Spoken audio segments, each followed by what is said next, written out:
दोस्तों जितने भी एस्पिरेंट ये वीडियो देख रहे हैं, ऑब्वियस सी बात है सभी का ड्रीम होगा जल्दी से जल्दी एक अच्छी रेप्यूटेड गवर्नमेंट जॉब लेने का, और जिसके लिए सभी लोग जी जान से मेहनत भी कर रहे हैं। लेकिन फ्रेंड्स, अगर मैं आपसे कहूं कि इंडिया के अंदर बहुत ही जल्द आपको एक भयंकर गवर्नमेंट जॉब क्राइसिस देखने को मिलने वाला है, और जिसकी शुरुआत ऑलरेडी अभी से हो चुकी है।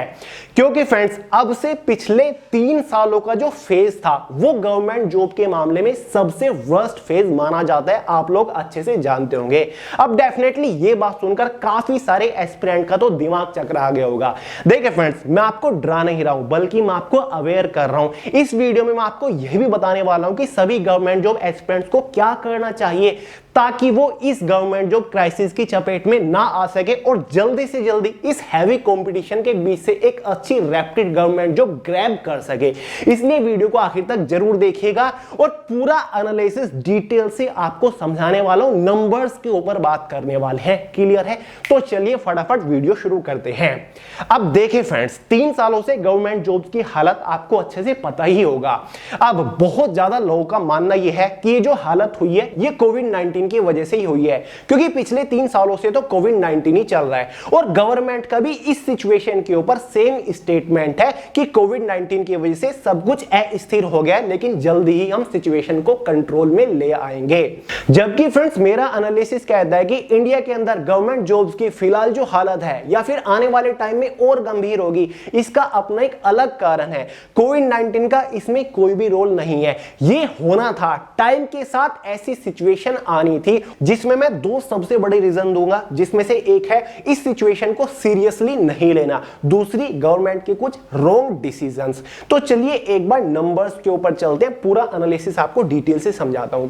देखिए फ्रेंड्स, ये जो आप चार्ट देख रहे हैं, सबसे ऊपर 2015, 16, 17 ये ईयर लिखे हुए हैं 2022 तक, और उसके नीचे उस साल में निकलने वाली टोटल नंबर ऑफ रिक्रूटमेंट्स हैं, चाहे वो बड़ी रिक्रूटमेंट हो या फिर छोटी कोई नॉन डिपार्टमेंट हो, एसएससी, यूपीएससी, रेलवे, या फिर अननोन रैंडम डिपार्टमेंट हो, ऑफलाइन भरी गई हो या फिर ऑनलाइन भरी गई हो, ये सभी रिक्रूटमेंट्स हैं। ठीक है, तो 2015 में मेरे एनालिसिस के अकॉर्डिंग, मेरी रिसर्च के according total number of recruitments different department में बड़ी छोटी 210 निकली थी, जिसमें से 10th पास, 12th पास, ग्रेजुएट पास या फिर अदर डिप्लोमा होल्डर्स के लिए वैकेंसीज थी। 2015 में सबसे ज्यादा वैकेंसीज निकली थी, इसलिए 2015 को हम golden year of government job recruitments बोल सकते हैं। उसके बाद आता है हमारा 2016, जहां पर रिक्रूटमेंट्स घट गई और 196 टोटल नंबर ऑफ रिक्रूटमेंट्स निकली, बड़ी और छोटी, ऑफलाइन या फिर ऑनलाइन। उसके बाद नेक्स्ट ईयर आता है 2017, जहां पर टोटल नंबर ऑफ रिक्रूटमेंट्स निकली 170, यानी कि नंबर कम होता जा रहा है। उसके बाद 2018 आता है, जहां पर टोटल नंबर ऑफ वैकेंसीज निकलती है डिफरेंट डिपार्टमेंट में 140। उसके बाद 2019 आता है, जहां पर total number of different recruitments 109 ही निकलती है। उसके बाद आता है 2020, जहां पर इंडिया के अंदर कोविड-19 की एंट्री हो चुकी थी, और टोटल नंबर ऑफ रिक्रूटमेंट्स निकली केवल 61 ही। अब आपने एक चीज नोटिस की होगी, फर्स्ट 2019 तक कोविड-19 इंडिया के अंदर नहीं था, और यहां पर रिक्रूटमेंट्स यानी कि वैकेंसीज कॉन्स्टेंटली घटती हुई आ रही हैं। अभी तक कोविड-19 नहीं था, लेकिन वैकेंसीज फिर भी कॉन्स्टेंटली घट रही हैं। क्लियर है? ये कॉन्सेप्ट क्लियर हो गया। उसके बाद 2021 आता है, यानी कि हमारा प्रीवियस ईयर, जहां पर टोटल नंबर ऑफ रिक्रूटमेंट्स केवल 52 ही निकली थी, बड़ी और छोटी इसमें सारी रिक्रूटमेंट है। और अब आता है हमारा जो चल रहा है 2022, 6 महीने जा चुके हैं, इस वीडियो को मैं बना रहा हूं जून मंथ के लास्ट में, जहां पर अभी तक टोटल रिक्रूटमेंट हमारी 18 ही निकली, और इसमें मेरे हिसाब से कोई बड़ी रिक्रूटमेंट तो ऑब्वियसली नहीं है, सभी छोटी छोटी वैकेंसीज है, जहां पर कुछ डिपार्टमेंट में 20 वैकेंसी है, कुछ डिपार्टमेंट में 100 वैकेंसीज है। इस टाइप की केवल 18 वैकेंसीज ही निकली है। तो आप यहां पर सिचुएशन देख सकते हैं क्या रही होगी। अब एक और इंपॉर्टेंट पॉइंट, जब मैं ये डेटा निकाल रहा था तो मैंने नोटिस किया कि 2019 से लेकर 2022 यानी कि अभी तक जो नंबर ऑफ वैकेंसीज है डिफरेंट डिपार्टमेंट में, वो कॉन्स्टेंटली डिक्रीज हुई है।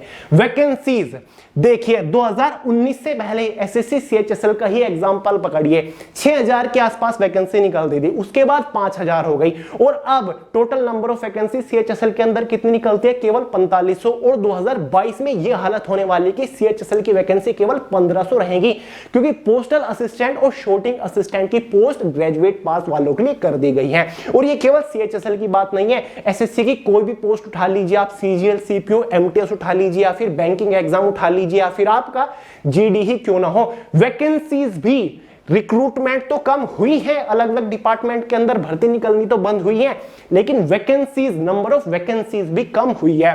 साथ ही मैंने एक और पॉइंट नोटिस किया कि फॉर्म फीस कॉन्स्टेंटली इंक्रीज हुई है, फॉर्म फीस बहुत ज्यादा बढ़ी है। पहले 2019 से 18 से पहले क्या होता था, फॉर्म फीस 100 रुपए 200 रुपए होती थी, अब उन्हीं वैकेंसीज की फॉर्म फीस 500 रुपए 800 रुपए 1000 1200 हो चुकी है। IBPS की ले लीजिए आप, पहले 100 200 रुपए होती थी, अब कहां पर चली गई है। तो फॉर्म फीस भी कॉन्स्टेंटली इंक्रीज हुई है। ST SC कैंडिडेट्स की फॉर्म फीस अगर 0 है तो वहीं पर जनरल OBC वालों की 800 तक रुपए भी फॉर्म फीस देखी गई है। तो ये भी चीजें यहां पर हुई है। साथ ही मैक्सिमम पेंडिंग रिक्रूटमेंट्स 2019 से लेकर 2022 के बीच का ही वो टाइम है जहां पर मैक्सिमम नंबर ऑफ रिक्रूटमेंट्स ऐसी रही जो कि पेंडिंग यानी कि लटकी हुई हैं। 2019 का सबसे बड़ा एग्जांपल है पेंडिंग के मामले में RRB NTPC ग्रुप डी। 4 साल हो गए एग्जाम अभी तक कंडक्ट नहीं हुआ है ग्रुप डी का। तो साथ ही CISF SCM ले लीजिए, DRDO MTS ले लीजिए, या फिर बहुत सारी ऐसी रिक्रूटमेंट्स है, SSC की ले लीजिए 2019 में जिनका एग्जाम हुआ होगा, अभी तक रिक्रूटमेंट पूरी नहीं हुई है, अभी तक फाइनल रिजल्ट नहीं आया है। बल्कि SSC ने तो अब नोटिस डाल के कहा है कि अब जल्दी ही हम उनको अपॉइंटमेंट देंगे। तो ये हालत फिलहाल हुई है अभी तक। जब भी मैंने आपको बोला था कि 2019 से लेकर और अब तक का जो फेज है गवर्नमेंट जॉब के मामले में सबसे बुरा फेज रहा है। क्लियर है। अब एक और चीज मैं आपको दिखाऊंगा, 2015 को देखिए, ठीक है। 2015 में क्या सीन था, 10th पास कैंडिडेट के लिए टोटल नंबर ऑफ रिक्रूटमेंट्स अलग अलग डिपार्टमेंट के अंदर वो हमारी 31 थी, ठीक है। 10वीं पास वालों के लिए 31 अपॉर्चुनिटी निकली थी जहां पर वो फॉर्म डाल सके। 12th पास वालों के टोटल नंबर ऑफ वैकेंसीज या फिर रिक्रूटमेंट्स 53 थी, ठीक है। 53 अपॉर्चुनिटीज थी। ग्रेजुएट पास वालों के लिए 82 अपॉर्चुनिटी थी 2015 तक, ठीक है। यानी कि उनके लिए काफी अपॉर्चुनिटी थी। बात करें 2021 की, पिछला साल जो हमारा गया है, 10वीं वालों के लिए केवल 8 ही रिक्रूटमेंट निकली। 10वीं वाले केवल 8 ही जगह फॉर्म अप्लाई कर पाए। 12th वाले केवल 11 जगह फॉर्म अप्लाई कर पाए और ग्रेजुएट वाले 16 जगह फॉर्म अप्लाई कर पाए। बाकी अदर जो diploma holder, certificate holder, experience holder है उनके लिए थी। क्लियर है। तो हालत देखिए आप, डिफरेंस देख रहे होंगे 2015 में कितनी अपॉर्चुनिटी थी और घट के कितनी हो गई है। यानी कि 12 पास वालों के लिए साल में केवल 11 ही अपॉर्चुनिटी निकलती है अगर देखा जाए। क्लियर है। ग्रेजुएट पास वालों के लिए 16 निकलती है। अब इसको मैं आपको एक ग्राफ के थ्रू समझाता हूं, अच्छे से समझेंगे। ये मैंने ग्राफ बनाया, इसको मैं बोल रहा हूं रिक्रूटमेंट ग्राफ। आई थिंक इस टाइप की वीडियो मैं आपको पहले प्रोवाइड कर चुका हूं, ग्राफ देख के मेरे दिमाग में आया है। यहां पर हमारे ईयर लिखे हुए हैं 2015 से 2026 तक, ठीक है। यहां पर हमारी रिक्रूटमेंट्स निकली है, लिखी हुई है कि किस मतलब कॉन्स्टेंटली रिक्रूटमेंट घटिया बढ़िया किस तरीके से। तो 2015 हमारा है, ठीक है। तो यहां पर देखिए 2015 में ग्राफ यहां था, रिक्रूटमेंट बहुत निकल रही थी, स्टूडेंट के पास बहुत अपॉर्चुनिटी थी गवर्नमेंट जॉब लेने की, ठीक है। अगला साल आया, अपॉर्चुनिटी कम होती चली गई। नेक्स्ट ईयर आया 17 में और कम हो गई, 18, 19, 20, 21, 22 फिलहाल चल रहा है और ये ग्राफ हमारा ऐसा बन रहा है, कॉन्स्टेंटली घटती जा रही है और 2026 तक हालत बहुत गंभीर हो जाएगी। क्यों, मैं आपको आगे बताऊंगा। अब ये जो ब्लू लाइन आप देख रहे होंगे, ये है हमारा कंपटीशन। रिक्रूटमेंट्स अपॉर्चुनिटी घटती जा रही है, लेकिन जो कंपटीशन है वो कॉन्स्टेंटली बढ़ता जा रहा है। देखिए ईयर बाय ईयर, अगर यहां 2015 था तो 2015 से कंपटीशन देखिए, वो तो कॉन्स्टेंटली भाई अपनी पीक पर है और अब 2026 तक तो पता नहीं कहां पे जाएगा। यानी कि कंपटीशन बढ़ रहा है और अपॉर्चुनिटीज जो है गवर्नमेंट जॉब के अंदर वो कॉन्स्टेंटली घट रही है और 2026 तक गंभीर हालत हो जाएगी। बल्कि मैं तो ये कहता हूं कि गवर्नमेंट जॉब रहेंगी नहीं। अब ये वर्ड मैंने क्यों बोला, इसका मतलब मैं आपको आगे समझाऊंगा। क्लियर है। अब देखिए, ये मैंने हवा में नहीं बोला आपको, इसके कुछ एग्जांपल्स आपको दिखा देता हूं कि क्या क्या सीन हुआ पिछले फेज में और फिलहाल। तो फ्रेंड्स यहां पर देखिए, बात है 2019 की। उस टाइम पर रेलवे मिनिस्टर पीयूष गोयल जी थे। उन्होंने पार्लियामेंट के अंदर एक अनाउंसमेंट की थी कि हम फिर से आरपीएफ कांस्टेबल और सब इंस्पेक्टर की टोटल नंबर ऑफ वैकेंसी 9000 निकालने जा रहे हैं, जहां पर 50% वैकेंसीज फीमेल कैंडिडेट के लिए रिजर्व होंगी।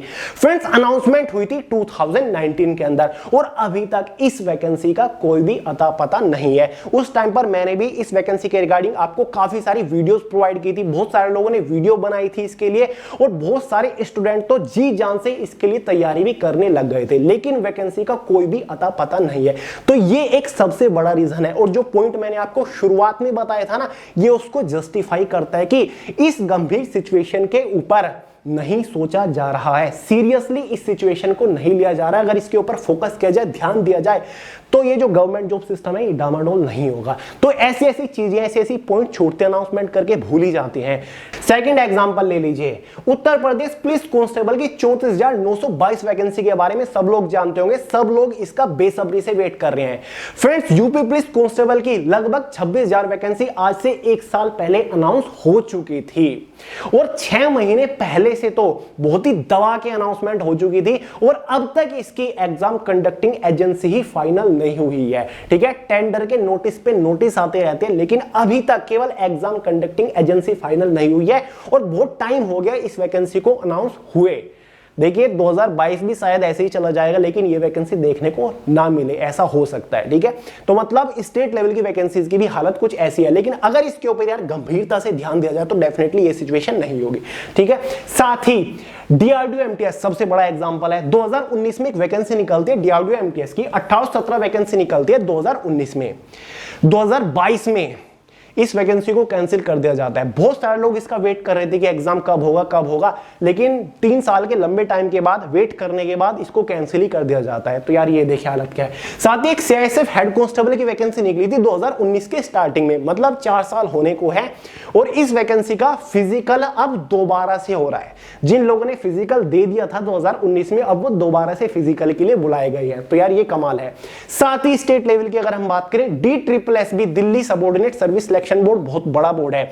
इसके थ्रू 2022 के स्टार्टिंग में बहुत सारी वैकेंसीज का एग्जाम कैलेंडर जारी किया गया कि ये वैकेंसी इस दिन होगी, इस दिन निकलेगी फॉर्म, इसके साथ ही इसका एग्जाम इस दिन होगा। तो भाई एक भी वैकेंसी नहीं निकली, एक भी, पूरा कैलेंडर ऐसे ही रखा हुआ है, मतलब एक भी वैकेंसी निकली। बहुत सारी क्लरिकल लेवल की वैकेंसी निकलनी थी, फायरमैन, ऑपरेटर, पता नहीं जेल वार्डर, बहुत सारी वैकेंसीज, एक भी वैकेंसी नहीं निकली। DSSB की भी हालत यही है। ठीक है, चाहे सेंट्रल लेवल हो या फिर गवर्नमेंट लेवल हो। ठीक है, ये पॉइंट्स है भाई जो मैंने शुरुआत में एक लाइन बोली थी ना, गवर्नमेंट जॉब क्राइसिस देखने को मिल सकता है, ये वो पॉइंट है जो कि जस्टिफाई करती है उस लाइन को। DSSB की बात हो रही है तो UPSSC की बात कर लेते हैं वैकेंसीज के बारे में। UPSSC तो महान है भाई। UPSSC उत्तर प्रदेश अधीन सेवा चयन आयोग है। 2021 में इसने एग्जाम कंडक्ट कराया PET, ठीक है, प्रीलिमिनरी एलिजिबिलिटी टेस्ट। एक ही एग्जाम होगा, बहुत सारी वैकेंसीज इसके अंदर आएंगे, लेकिन एग्जाम कंडक्ट हो गया, अभी एक ही वैकेंसी इसके अंदर निकली, केवल लेखपाल के 8000 के आसपास वैकेंसी निकली, उसका भी मेन एग्जाम अभी तक नहीं हुआ। और अब दोबारा से 2022 के अंदर ये सेकंड एग्जाम होगा PET, मतलब PET पे PET देते रहिए और वैकेंसी निकलेगी नहीं, तो उसका फायदा ही क्या। साथ ही भाई SSC बहुत बड़ा एग्जाम्पल है। SSC की वैकेंसीज हमेशा डिले होती हैं, लेंदी रहती हैं और अभी तक 2022 की वैकेंसी नहीं निकली। हालांकि गवर्नमेंट ने अनाउंसमेंट कर रखी है 70,000 वैकेंसीज आने वाली है। साथ ही RRB NTPC ग्रुप डी सबसे बड़ा एग्जांपल है, 2019 से अभी तक वैकेंसी अटकी हुई है। साथ ही SSC CHL एक बड़ा एग्जांपल निकल के आई है, जिससे हमें पता चलता है कि फ्यूचर में सिचुएशन गंभीर हो सकती है। SSC CHL में कहां 5000 वैकेंसी निकला करती थी, लेकिन अब 1500 वैकेंसी CHL के अंदर निकला करेंगे, क्योंकि पोस्टल असिस्टेंट, शूटिंग असिस्टेंट की पोस्ट CHL के अंदर से निकाल दी गई हैं। अब 12th पास कैंडिडेट इन दोनों पोस्ट के लिए अप्लाई नहीं कर पाएंगे। तो भाई CHL में वैकेंसी कितनी रह गई? 1500। तो एक बड़ा एग्जांपल है क्राइसिस का। NRE CT, इससे बड़ा एग्जांपल क्या हो सकता है? अगस्त 2020 में NRE CT की अनाउंसमेंट हुई है। कभी बोलते हैं कि जनवरी 2021 में होगा, कभी सितंबर 2021 में, कभी बोलते हैं 2022 अप्रैल में होगा, लेकिन अभी तक CT का कुछ भी अता पता नहीं है। CAT की जरूरत नहीं है हमें वैकेंसीज की जरूरत, अपॉर्चुनिटी की जरूरत। जब वैकेंसीज ही नहीं निकलेगी, जब अपॉर्चुनिटी नहीं आएगी, तो CT का हम करेंगे क्या? साथ ही भाई लेस वैकेंसीज एक बहुत बड़ा कारण है। कॉन्स्टेंटली वैकेंसीज घटी है। एग्जांपल के तौर पर SSC GD 2021 में वैकेंसी निकली थी, कहां GD के अंदर 60,000 वैकेंसी निकलती थी, कहां 25,000 वैकेंसी आपके हाथ में थमा दी गई। MTS वैकेंसी 10-10, 12-12 हजार वैकेंसीज निकलती थी, 3,000 ही वैकेंसी निकालता है। CHL का एग्जांपल आपको दे चुका हूं। SBI क्लर्क एक बहुत बड़ा एग्जांपल माना जाता है, 9-10 हजार वैकेंसी हर साल इसके अंदर निकलती थी, 5000 वैकेंसी लास्ट ईयर निकली और अभी तक ये वैकेंसी देखने को नहीं मिली। मुझे तो लग रहा है कि इसके ऊपर भी खतरा मंडरा रहा है।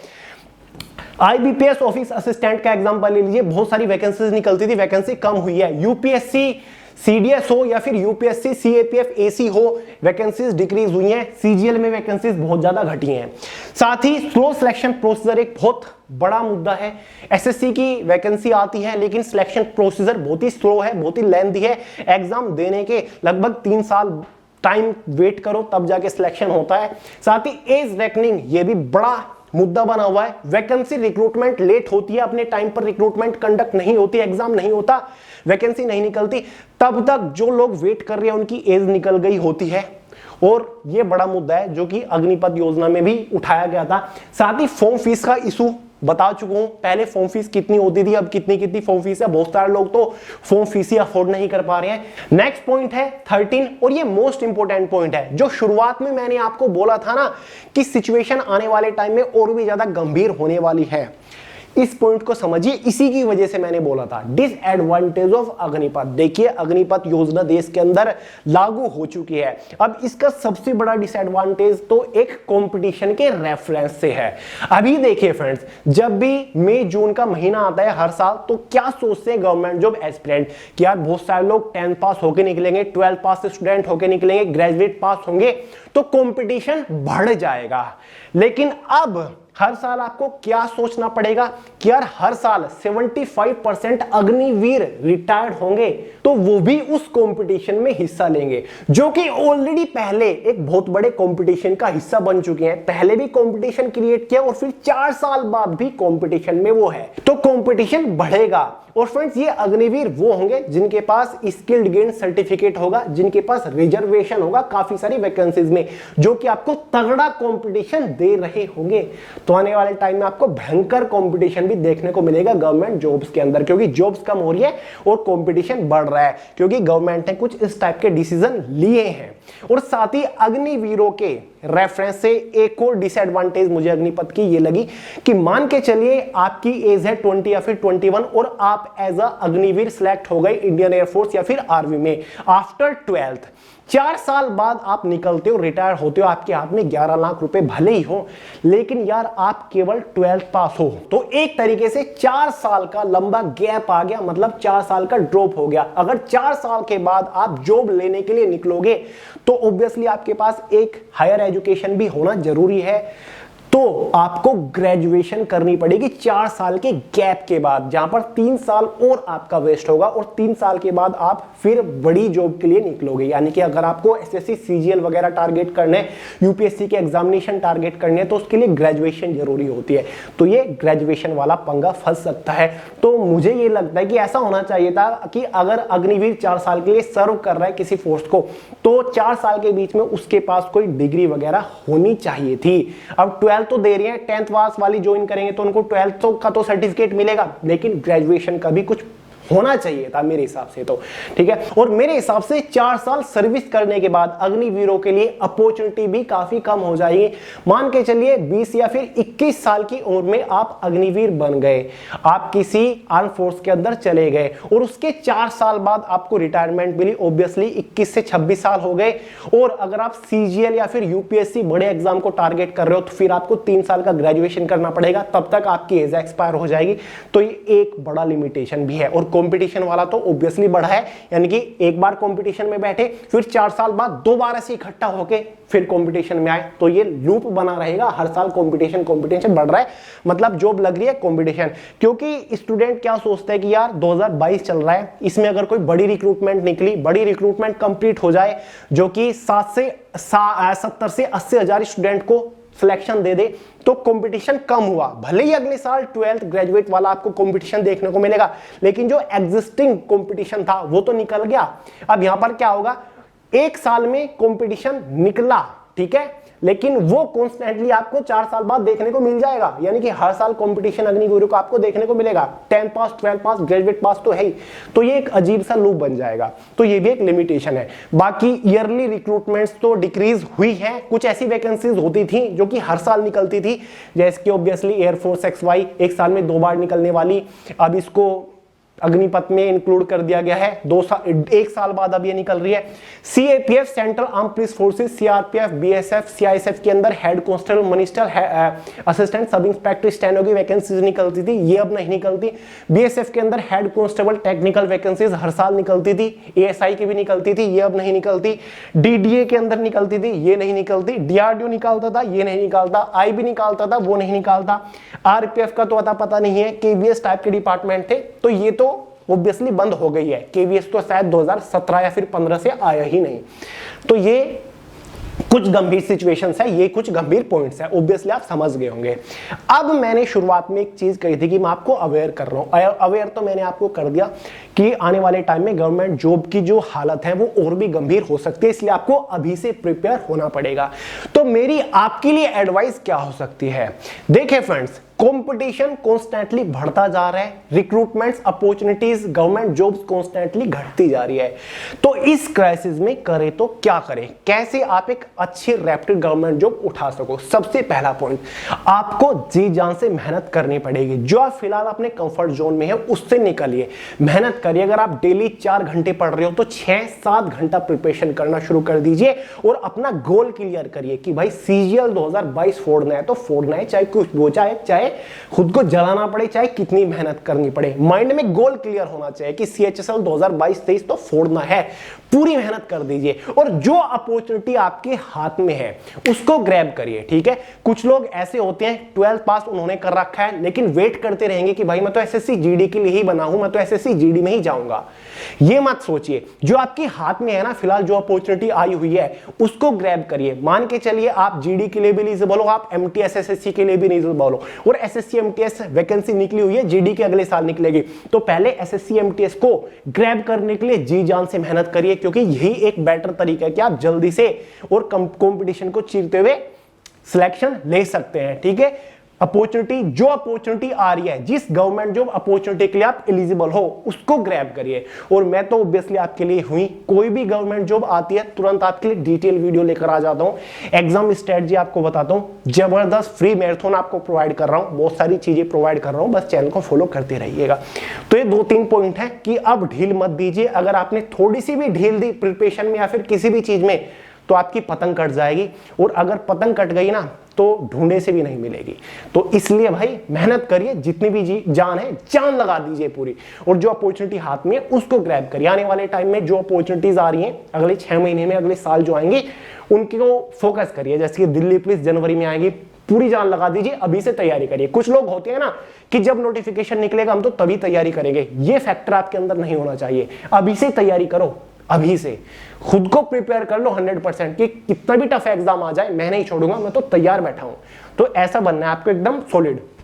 तो चलिए दोस्तों, आई होप आप एनालिसिस समझ गए होंगे और इसका मतलब भी आप समझ गए होंगे, पर्पस क्या था इस वीडियो को बनाने का वो भी समझ गए होंगे। क्लियर है? तो इस वीडियो में इतना ही रखते हैं। बाकी पसंद आए हो लाइक करिएगा, और आपको चीजें रीजनेबल लगी हो तो यार लाइक करिए, दोस्तों का शेयर करिएगा ज्यादा से ज्यादा, ठीक है? और चैनल को सब्सक्राइब कर लीजिएगा। मिलते हैं अगली वीडियो में बहुत जल्द, तब तक के लिए जय हिंद।